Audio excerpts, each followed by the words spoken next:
আছিস? কোথায়? আমিও তো সিঁড়ির সামনেই দাঁড়িয়ে আছি, তোকে দেখতে পাচ্ছি না তো। কোথায় তুই? আরে আমি তো 1 ঘন্টা ধরে সিঁড়ির সামনেই দাঁড়িয়ে আছি, তুই কোথায়? তুই কি উপরে চলে গেছিস? আরে আমিও তো সিঁড়ির সামনেই দাঁড়িয়ে আছি, পিছনে পাথরের সিঁড়ি, চারিদিকে আগুন জ্বলছে, অনেকক্ষণ ধরেই তো আছি। তুই কোথায়? এখানে পাথর আগুন টাগুন কোথায় পাচ্ছিস? কি সুন্দর সোনার সিঁড়ি, কি সুন্দর ফুল ঘাস ফাস রয়েছে, পাথর কোথায় পাচ্ছিস তুই?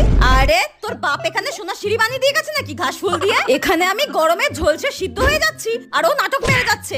গরম লাগছে? কি বলছিসটা কি তুই? এখানে আমার ঠান্ডায় গা হাত পা জমে বরফ হয়ে যাচ্ছে আর তোর গরম লাগছে? ছ্যাচড়ামো বন্ধ কর, তাড়াতাড়ি বল কোথায় আছিস। এক্ষুনি যমরাজ চলে আসবে, তারপর বুঝবি ঠেলা। যমরাজ? আরে কি বলছিসটা কি তুই?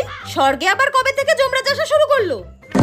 তুই কুত্তার বাচ্চা, তুই স্বর্গে পৌঁছে গেছিস?